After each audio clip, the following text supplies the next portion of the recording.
Welcome back to the Twin Times Podcast, episode 46. Today we have a special guest. Her name is Bakker. She is a teacher at Xavier College. We talk about her career so far in the education system. School myself, I had a really good mentor in my music teacher at school, Di Spence at Bakker, and she was just inspirational. She was amazing, what she gave to the community and to the school. In a small school, like, you do so much, and it's just like, I want to be like her. And I want to be teaching music and having a lot of fun and just sharing my passion for music. And that was where it started from, because music was my real area that I had big expertise in and really loved it. And then it was like, well, where's this going to lead me? And along the path I've gone in lots of different ways in 30 odd years in my career, but it's been wonderful. Education's fantastic. We also talk about her time at Xavier College. When I started here, Father Hanley gave me my timetable. I had science, English and music. I'm a music teacher. Yeah. You don't teach, so that was really challenging. So I really enjoyed that, having to learn about those other subjects. I was leaning a lot on different staff here and trying to learn how to teach subjects I wasn't familiar with, but teaching's teaching. And we talk about her thoughts on inclusive education and how it's changed over the years. As I said, the numbers have increased dramatically. So just as the school grows, the number of children with needs has grown as well. But another one of the issues is that, you know, like the mental health, like we said, that's changed a lot. Autism's grown a lot as well, and so that's been interesting.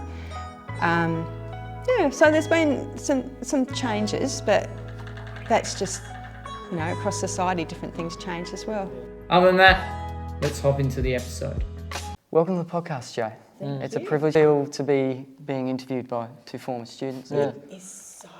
Yeah, because you guys kind of leave at the end of year 12 and think bye-bye, and we kind of sometimes see you again.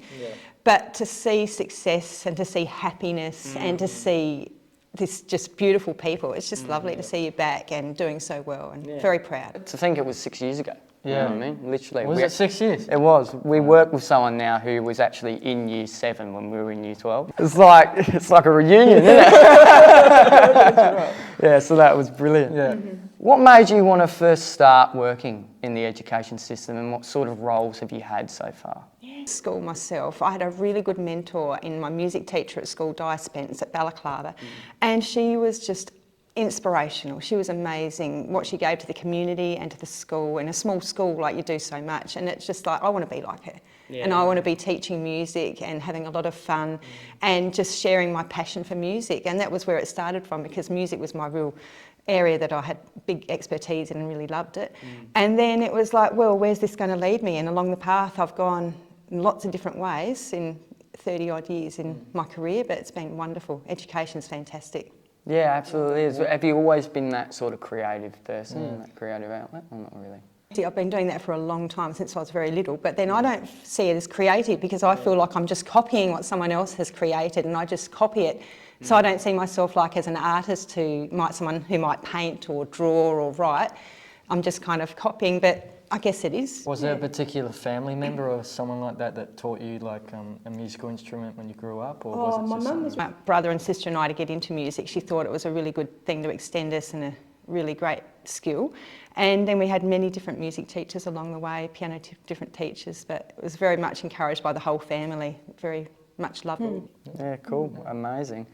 What was your work like as a piano teacher when you first got started in education? Did you really enjoy it? I left school, I started teaching piano, and that was really interesting, starting up my own business and having to do the accounting and business side of it and dealing with parents, and then learning about how to lead little people. And I was working with children really little all the way up to aged people as well, teaching piano, and that was, learnt a lot about being kind and trying to have patience and what different strategies might work for different people. Yeah, for sure. Is there any learnings that you took from being a piano teacher that you sort of do now in your everyday life? Or? Sure, it's that patience and the kindness and realising, I've made a mistake and that didn't work well, let's change it up next time, because always making mistakes as well, like you're always reflecting, something went well, I'll do that again, that really didn't work and that was a disaster, okay, how are we going to change it? So it's just that continual mindset of being aware of where you can get better and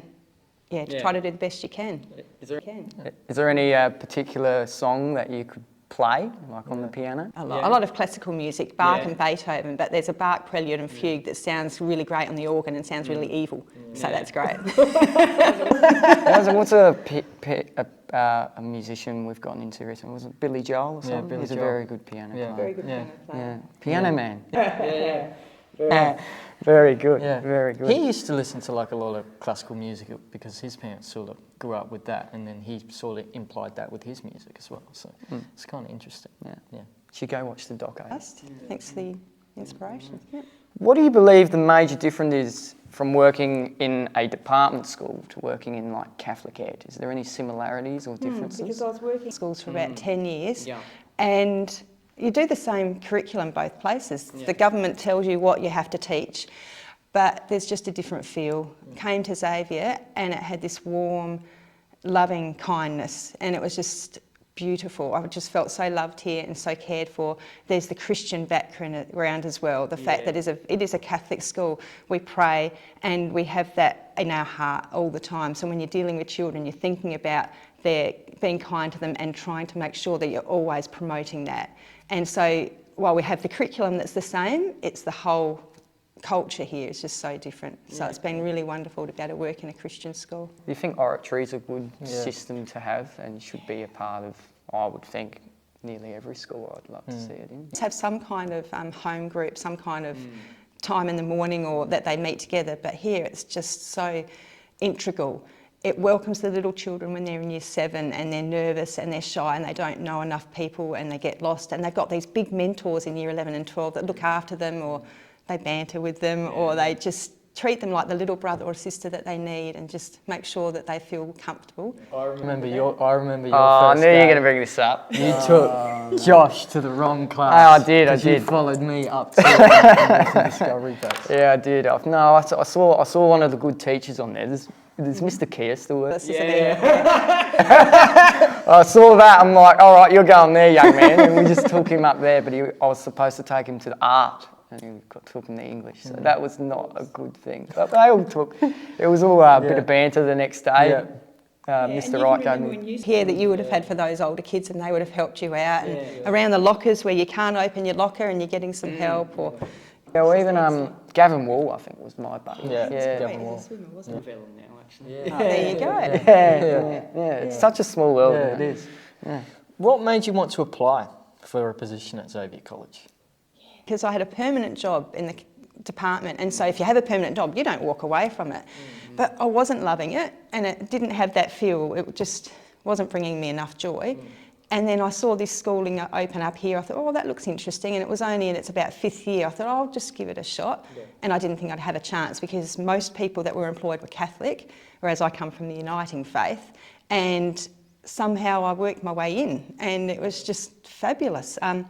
That was a big shift for me. Big jump or a big leap to take in your career? Yeah, absolutely. How long ago was that? Thank you very much. I had my first year here in 1999. Before you guys were born. 99, isn't it? Yeah, and it has. We've had principals come through, we've had different staff, we've had lots of different things to try, new timetables, but it's that core the whole time that it's a very kind, a loving place. It was the school in 99. It would have been the first tiny. year we had, so we would have been lucky to be maybe 400 or so, maybe. I can't quite remember, but it's just gradually increased and increased. Kids are on the campus now. Close to 1,200. That's insane. How much? I think we had 900 when we were here. Roughly. Was it? Yeah. Is that right? We had a big year 12 cohort. Yeah, we did. We did. What sort of subjects have you taught in your time at the college? Oh my goodness. When I started here, Father Hanley gave me my timetable. I had science, English and music. I'm a music teacher. Yeah. You don't teach, so that was really challenging. So I really enjoyed that, having to learn about those other subjects. I was leaning a lot on different staff here and trying to learn how to teach subjects I wasn't familiar with, but teaching's teaching. And so that was great, really made me develop a lot. And then throughout the years I've had lots of different opportunities. I've taught research project and religion and workplace practices, which we had a lot of fun in that class. Does that still go? Great subject. I don't, unfortunately. Very fortunate. We traumatised them. A footy club room in there. It was. Yeah. But lots of different subjects. I was so lucky, and I'm getting into maths now. You've always been a math teacher. Yeah. For a little while now. Year 7 maths, and that's a lot of fun because you try to make maths a bit more interesting and hands-on. And I'm not trained in maths, so I'm kind of just coming from a different angle. And I really enjoy maths. Yeah, good fun. That's good. Would you say maths is your favourite, or would music be Music one of still those? is. Still teach music? At the moment, but we have got a musical that's ongoing. We've got that performing in about 3 weeks or so. I was at Glass House. You've got it, Yeah, no, I follow Xavier College on Facebook. So That's going to be a lot of fun in that. And what's really exciting is our drama teacher, Taryn Stevens, wrote the script. Oh, Miss Stevens. And then our music teacher, Tom Lindner, he has arranged all the music. And that is huge for those two to take on those roles on top of their normal, positions. Yeah, it's going to be really good. Lots of excitement. Did you work as is it ESO here or is it SSO? So when I first came back after having my kids, I worked as an ESO for a couple of years. So that was going into class and supporting, and in other schools they might call it an SSO, but it's an Education Support Officer. And that was really interesting because I'd never worked in disability at all. And learning about how to change the curriculum to suit all students. That was really great. And then after a few years, I was given the opportunity to lead in that area, and I've been doing that ever since. So I coordinate the ESOs, and I've got a team of about 10 or 11 ESOs now. So it's really exciting.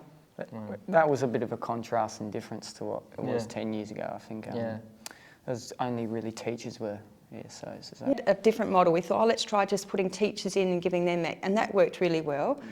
But now we have people that are dedicated just to inclusive ed that way. So the ESOs, that is their role all day long. They get to know the kids really well. They do training in it. And it's working really well, I think. We've got people from lots of different backgrounds. So we have some that have come from working with really little people in the ECW. We've got people that are training to be teachers. So we've got uni students. We've got people that have come. We've got one who's an OT and she's decided to move into the ESO space. So lots of different skills there. Yeah, fascinating. Yeah, we had a person or a girl that was in our year level. I think she just started here, Georgia Line. About a week ago, she was great. An example of someone who's studying to be a teacher and she's using that experience, and she's going to be good. Yeah, she is, for sure. Do you think that sort of started your path to work in inclusive education when you started? Yeah, for sure. And it was really interesting. It kind of realised I've got a passion for that and working with the best kids in the school. You know, the kids with disability are fun, and they're the ones who are really a bit more interesting. You get more one-on-one with them and get to know them and their parents as well. That's what's really interesting, that you get the whole picture of the person. Do you think it's something you always wanted to do, was work in inclusive education, or do you think you just gravitated towards it? Just gravitated. It wasn't something I was really aware of, and it wasn't something that was really focused on so much in my earlier years, because disability was just to the side a little bit and wasn't really given enough attention. And then as we go along, we realised that everyone in the classroom deserves to get the fair and excellent education. So that's where we're at now, making sure everyone gets a fair go. What would you say are the biggest challenges in terms of being the inclusive educational coordinator on a daily basis here at the college? So 1,200 kids, we've got lots of children that we're looking out for, and sometimes it's their mental health, their physical health, or their learning. So we've got all those different aspects. So that's a challenge. I think we keep trying to work out how do we manage it, and that's interesting.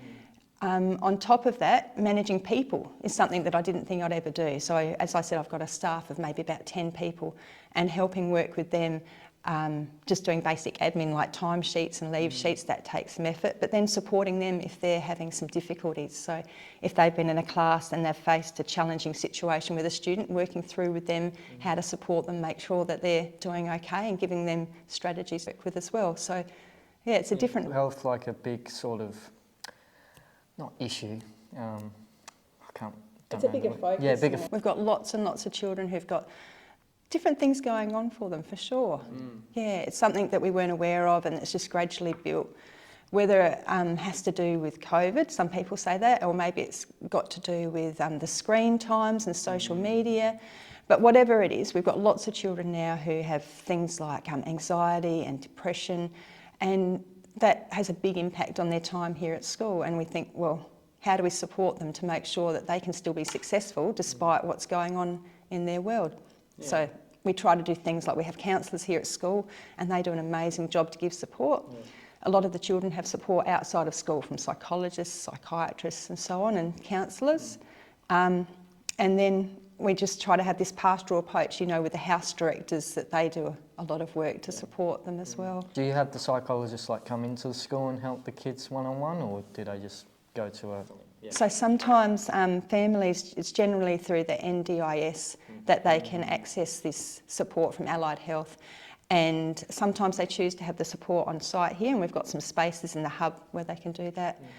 And so it might be OTs, counsellors, psychologists, any kind of support people.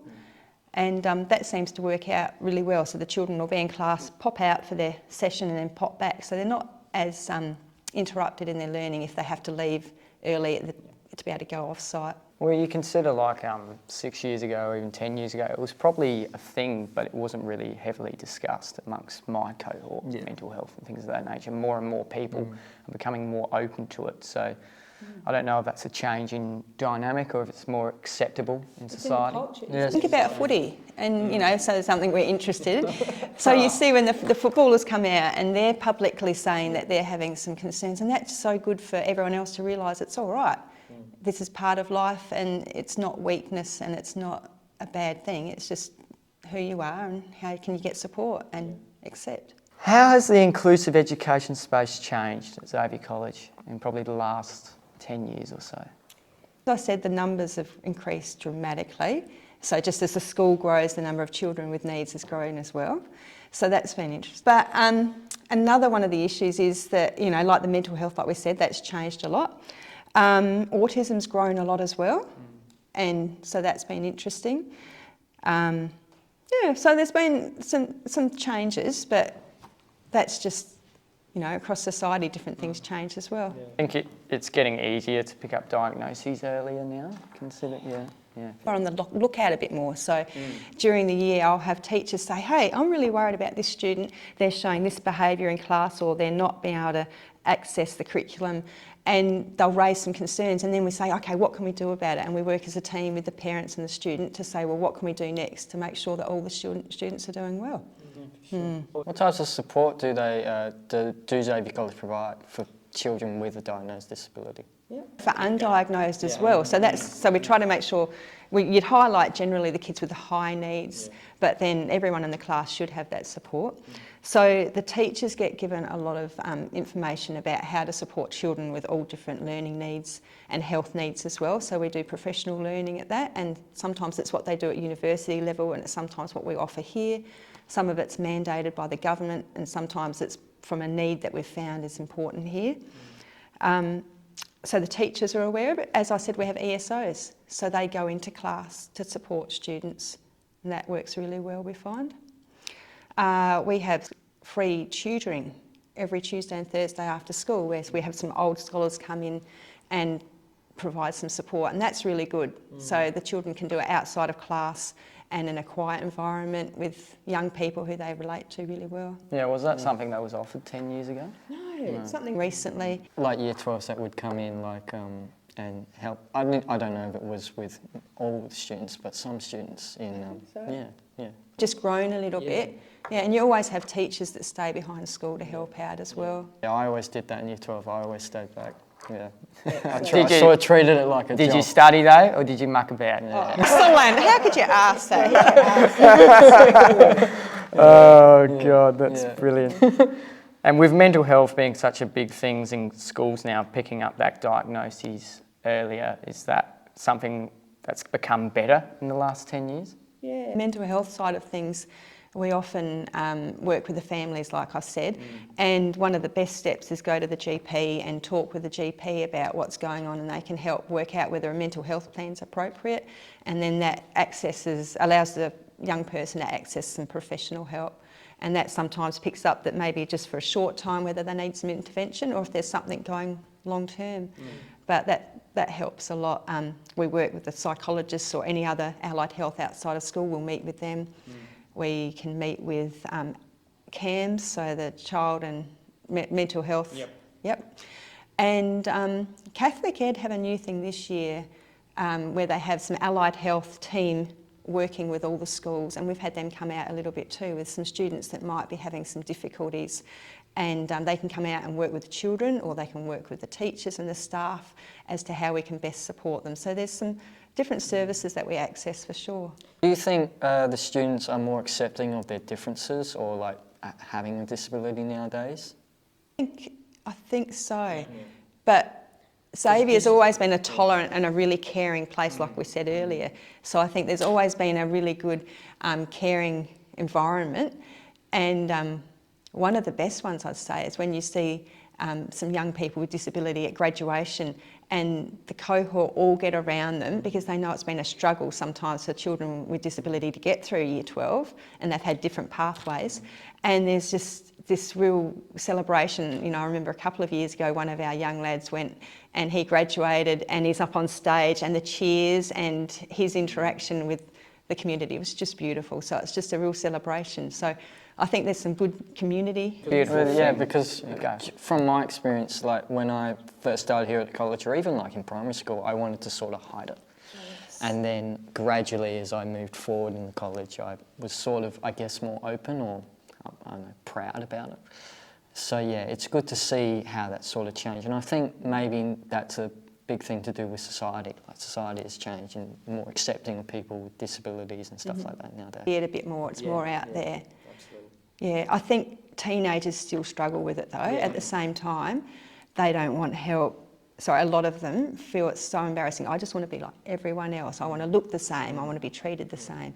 And so that's a really tricky thing to manage. So you've lived through it as well. The fact that you want to fit in, but you should be able to access supports as well. So it's finding the right way for the child to feel confident to access it in their way. It's about acknowledging those feelings and then accepting for who you are at the later stages. Like half of our podcasts now are on inclusivity and disability and things of that nature, whether it be within the film business or in education, like we're doing today. So it's fantastic to see how much growth we've had. Do you find being the inclusive educational coordinator rewarding?